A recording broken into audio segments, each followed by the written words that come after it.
Hello dear friends, आज मैं आपको अपनी आत्मबीती बताने जा रहा हूँ।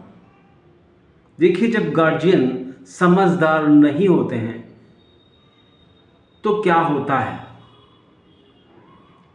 अपनी खुद की कहानी, राइट। मेरी खुद की कहानी, मेरी जुबानी। वाच, मैंने सदैव अपने माता पिता भाई बहन की जब भी ज़रूरत पड़ी सहायता की। डियर फ्रेंड्स, मेरी बहन और मैंने मेरी बहन और मैं एक हाते मलीन बस्ती में आता था, वहाँ रहता था, जहाँ मैं 40 और मेरी बहन भी मेरा सहयोग करती थी। 40 से 50 बाल्टी रोज़ 4 बजे सुबह उठकर लाइन लगाकर, जहाँ पर करीब 30-40 लोग रहते हों, 4 घंटे लगकर तब कहीं मैं पानी दूसरे खंड में माता पिता को नहाने के लिए, अपने नहाने के लिए ले जाता था, जिसमें मेरी बहन भी मेरे साथ पूरा सहयोग करती थी, बहुत मेहनत करती थी। डियर फ्रेंड्स,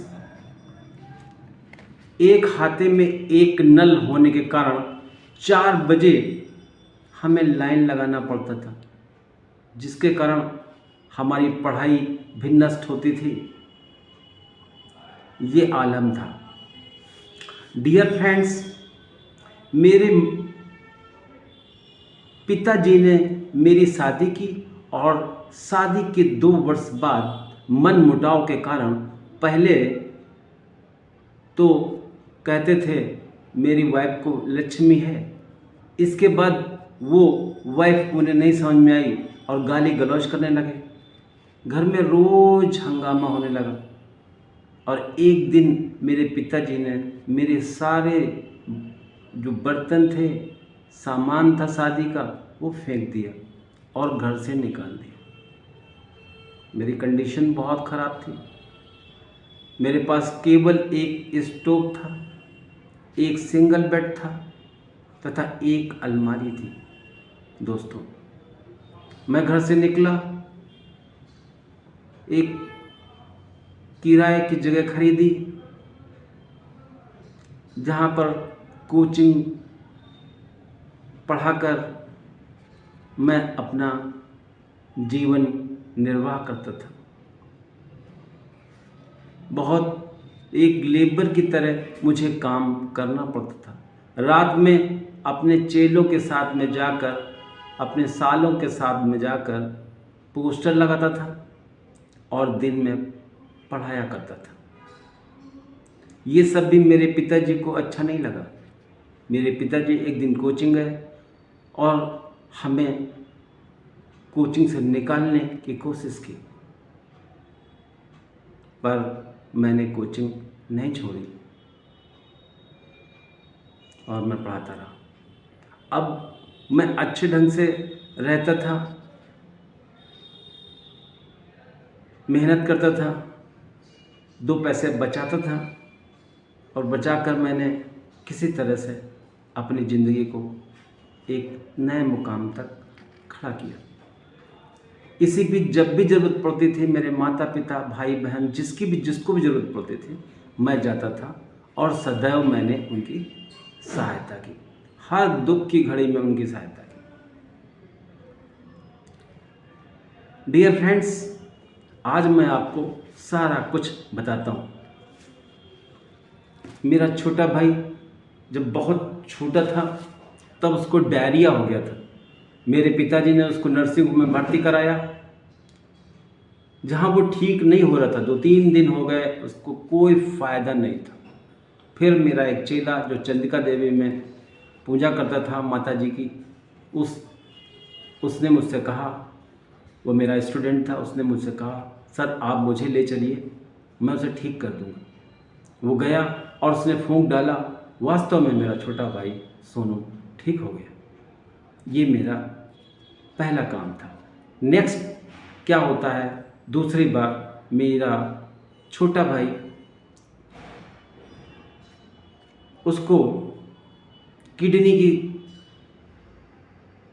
किडनी खराब हो गई, क्रिएटिनिन बहुत ज़्यादा बढ़ गया, जिसकी वजह से उसके पूरे शरीर में स्वेलिंग आ गई। मेरे बहनोई साहब ने, जिनको मेडिकल का नॉलेज है, मेरी बहन, हम सभी लोग प्रशांत नर्सिंग होम में अपने छोटे भाई को भर्ती कराया। मेरे पिताजी ने दिमाग लगाकर उसे मधुराज में भर्ती करा दिया, जहाँ पर डॉक्टर ने उसे यूज़ करना शुरू कर दिया। डॉक्टर ने इनका शोषण करना शुरू किया और डायलिसिस करने को बताया। मेरा छोटा भाई रो रहा था। तभी मेरे बहनोई साहब ने मुझे फ़ोन किया कि भैया आओ, छोटा भाई सोनू अरविंद रो रहा है। यहाँ डॉक्टरों ने अभी दवा भी नहीं लिखी, इसके बाद भी मेडिकल स्टोर से बहुत सारी दवा आ चुकी है। मैं हैरान था। बगैर समय गंवाए मैं मधुराज नर्सिंग होम पहुंचा। वहां पर डॉक्टर से बात की अंग्रेजी में, और बात करने के बाद डॉक्टर से मैंने कहा तुरंत अभी डिस्चार्ज करिए मेरे भाई को। मेरी बात सुन करके डॉक्टर ने तुरंत बगैर पैसे के मेरे भाई को डिस्चार्ज किया, और मैं अपने भाई को प्रशांत नर्सिंग होम पुनः ले आया, वहीं एडमिट कराया, और मेरा भाई अब पूरी तरह से ठीक है। लेकिन मेरे पिताजी ने इतनी बड़ी गलती करके, जहाँ पर नॉलेज ना हो वहाँ पर ज़बरदस्ती टांग नहीं लड़ानी चाहिए। और प्रसाद में डॉक्टर तिवारी ने उन्हें पूरी तरह से ठीक कर दिया। ये सारी चीज़ें हम हमेशा परिवार के साथ लगे रहे और हमेशा इनकी सहायता करते रहे। तो ये है कहानी मेरे फादर। मेरे फादर जो हैं, मैंने सारी चीज़ लिख रखी है इसमें, क्योंकि इतनी सारी चीज़ें मुझे याद नहीं रह सकती जो मैंने अपने परिवार के लिए हमेशा किया। मेरी माँ को लकवा मार गया था, जिसके कारण उनका मुंह टेढ़ा हो गया था, हाथ पैर काम नहीं कर रहे थे। जब मुझे सूचना मिली, मैं डॉक्टर को लेकर के अपनी बहन के घर गया, जहाँ मेरी माँ मृत के समान पड़ी हुई थी। उनका दिमाग काम नहीं कर रहा था, हाथ पैर डोल नहीं रहे थे, हिल नहीं रहे थे। डॉक्टर, मेरे मित्र डॉक्टर ने मेरी माँ को देखा, और देखने के बाद उन्होंने सलाह दी कि आप विकास दीक्षित न्यूरोलॉजिस्ट को दिखाइए, उनका हाथ बहुत अच्छा है, वो आपकी माँ को बहुत जल्दी ठीक कर देंगे। हमने और हमारे बहनोई जो सदैव उन्होंने मेरी माता पिता, भाई और उसकी पत्नी के लिए हमेशा खड़े रहे और अपनी ज़िंदगी का बहुमूल्य समय बर्बाद किया इन लोगों के लिए। उसकी भी कंडीशन, आर्थिक स्थिति अच्छी नहीं है, क्योंकि मेरे पिताजी ने एक बहुत गरीब घर में, अगर आपको बताएंगे, एक कमरा, छोटा सा कमरा, जिसमें उसके 3 भाई, 3 देवर, जेठ, ये सब रहते थे, सास ससुर रहते थे। बताने में मुझे शर्म आ रही है डियर फ्रेंड्स, ऐसी जगह शादी की जहाँ मेरी बहन भी थी, बहनोई साहब भी थे। एक कमरे में इतने सारे लोग, इतने छोटी जगह में आपने शादी की, जबकि आपकी गवर्नमेंट जॉब थी।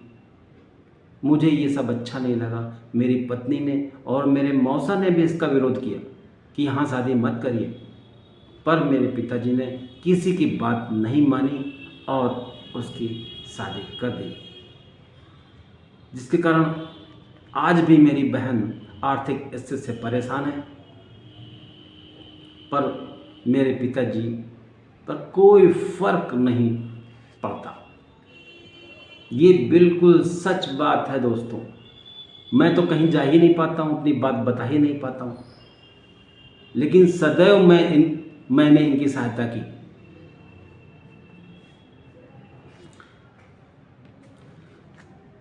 तो मेरी माताजी पूरी तरह से ठीक हो गई। विकास दीक्षित ने इलाज किया और वो बिल्कुल ठीक हो गई। इसके बाद फिर सोचिए, अब देखिए मेरे पिताजी ने एलोपैथिक दवा बंद करा दी मेरी माता की, क्योंकि वो थोड़ी महंगी थी।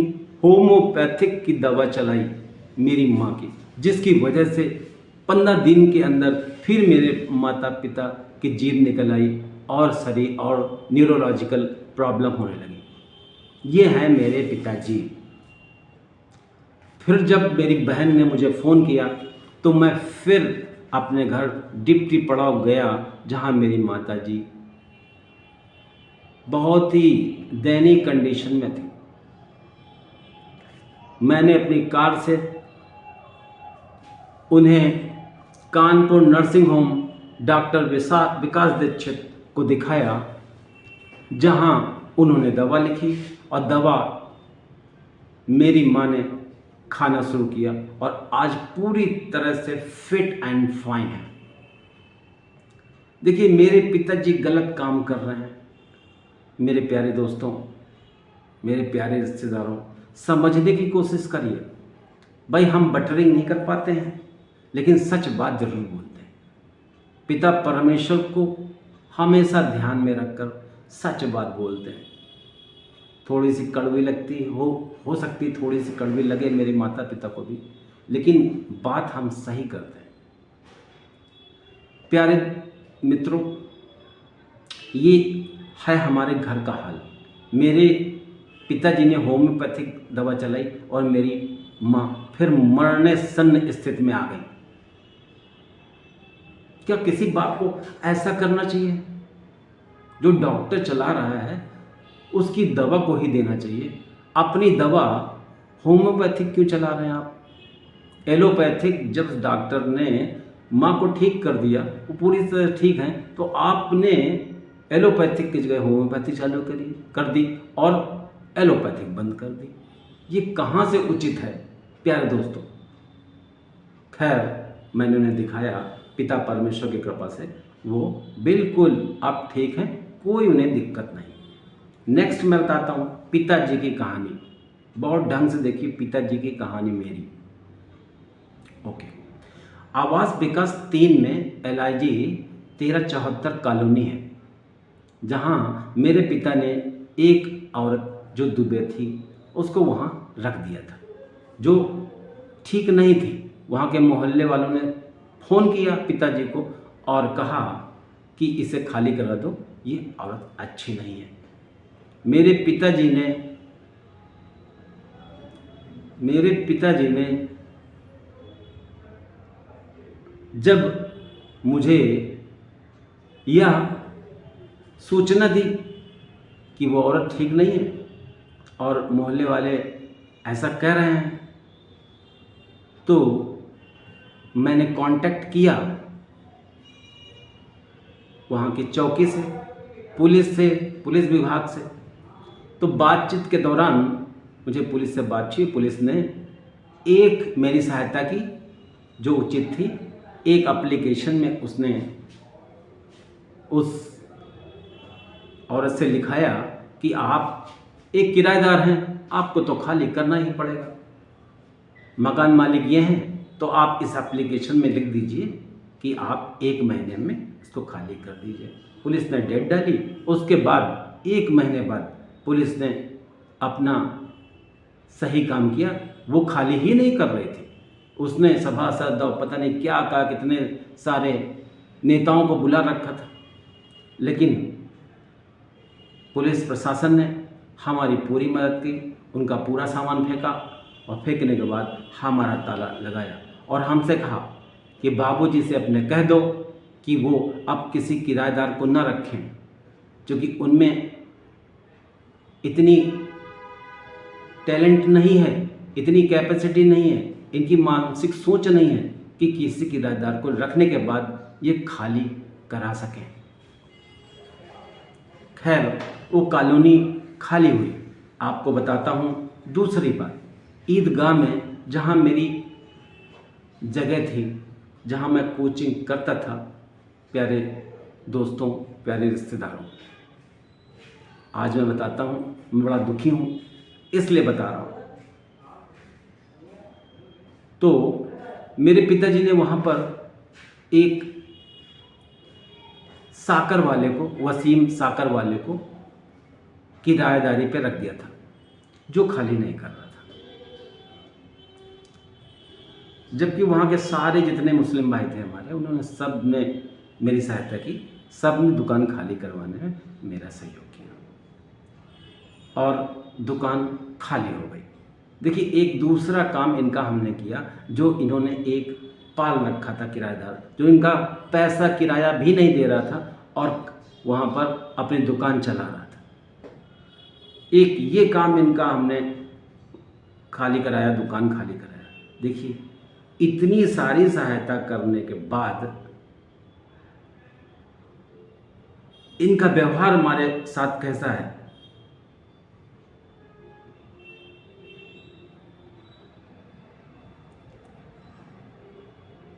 उल्टा इन्होंने क्या किया, प्यारे दोस्तों, रिश्तेदारों, हमारे भाइयों, उल्टा मेरे पिताजी ने क्या किया, मेरे पिताजी ने आवास विकास 3 कॉलोनी LIG 1374 2019 में मेरे भाई अरविंद शुक्ला और सोनू के पत्नी उमा कांति के नाम कर दी। भाई के नाम नहीं की, दिमाग देखिए, उसकी पत्नी के नाम कर दी और मुझे बताया नहीं। मेरी माँ ने और मेरे पिताजी ने मेरे छोटे भाई से कहा कि जब हम मर जाएंगे उसके बाद पता चलेगा, तब ठीक है। मतलब कुल मिला के तब पता चले तो दोनों भाइयों के बीच विवाद हो। ये माता पिता कर रहे हैं। यही माता पिता जी हमें बुला लेते और बता देते कि बेटा ये हमने कर दिया है, वो कमज़ोर है पैसे से तो ये कर दिया है, और गांव की खेती ये तुम्हारे नाम इतनी कर देंगे, तो एक समाधान होता। क्योंकि हमेशा मैंने सहायता करी इनकी, मुझे कोई लालच नहीं है, 1% कोई लालच नहीं। हम तो हमेशा चाहते हैं ये अपनी ज़िंदगी इनकी अच्छी गुजरे, कहीं बुढ़ापा इनका ख़राब ना हो जाए। क्योंकि ये अपने इतने बुद्धिमान हैं कि अपने हाथों से ही अपने पैर हाथ दोनों काट रहे हैं। अब कॉलोनी थी, आप जब ना रहते तो दोनों भाइयों के नाम, बहन के नाम आ जाती, तीनों को हिस्सा मिलता। लेकिन आपने जीते जीते अपने ही पैर काट लिए, वो छोटे भाई की पत्नी के नाम कर। अब जब मेरी पत्नी गई तो इन्होंने थाने में एप्लीकेशन दी थी कि मुझे मेरी बड़ी बहू से खतरा है। अब बताओ, एक औरत क्या खतरा कर सकती है? अपनी बात तो कहेगी। जब इतना बड़ा काम किया है आपने, तो क्या वो बात भी नहीं कर सकती? तो ये कहानी है प्यारे दोस्तों। ऐसे पिताजी हैं, क्या सोच। और माता जी को, जिनको हम हमेशा अच्छा मानते थे, हम कभी नहीं समझते थे कि मेरी माँ कभी ऐसी हो सकती है। पिताजी चाहिए ऐसे हो, लेकिन मेरी माँ तो माँ होती। उन्होंने भी ये रहस्य दबा कर रखा और हमें नहीं बताया। साथ में बटरिंग करती रही कि पुआ हैं, आ जाना, त्यौहार होता है, अपने लड़के के भी कपड़े ले आना, पूजा कर देंगे। जब भी मैं जाता था डिप्टी पड़ाव अपनी माँ के यहाँ, हमेशा जो हमसे हो सकता था कुछ ना कुछ ले आता था। इतना सब होने के बाद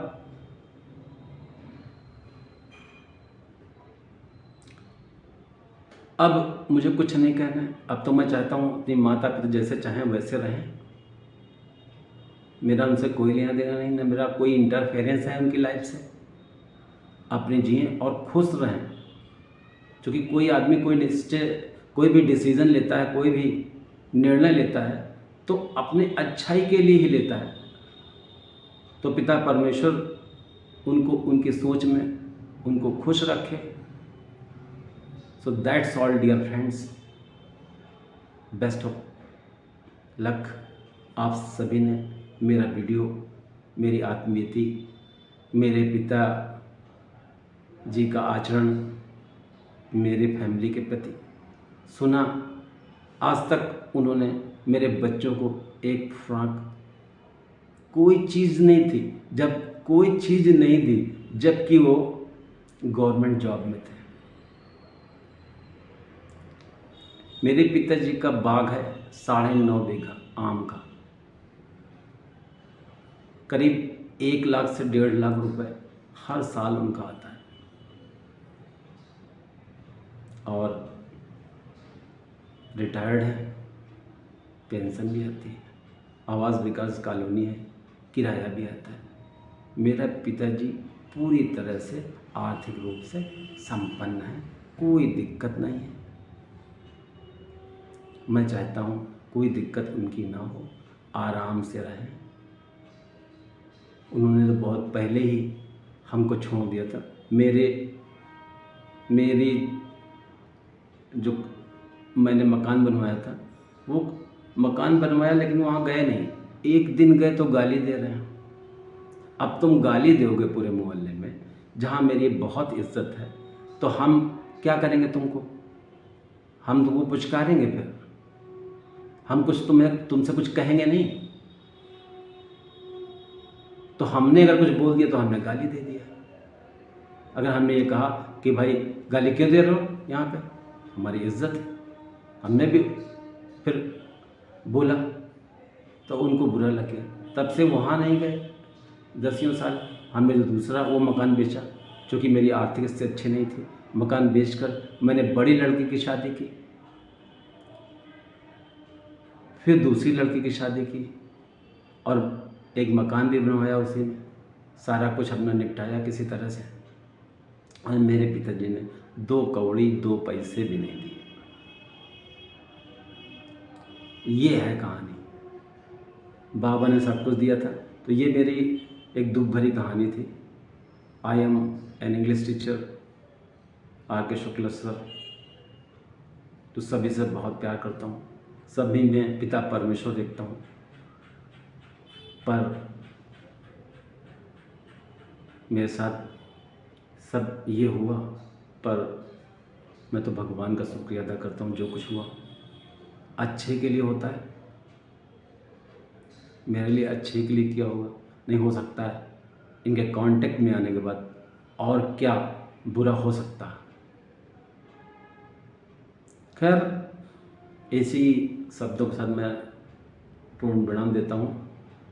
और मैं चाहता हूँ कि मेरे माता पिता का जीवन अच्छे ढंग से गुजरे, मेरे छोटे भाई के साथ रहें और वो उनकी अच्छे ढंग से सेवा करें।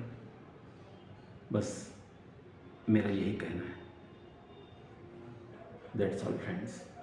आपको इतना सब सुनने के लिए all the best everybody. Good luck.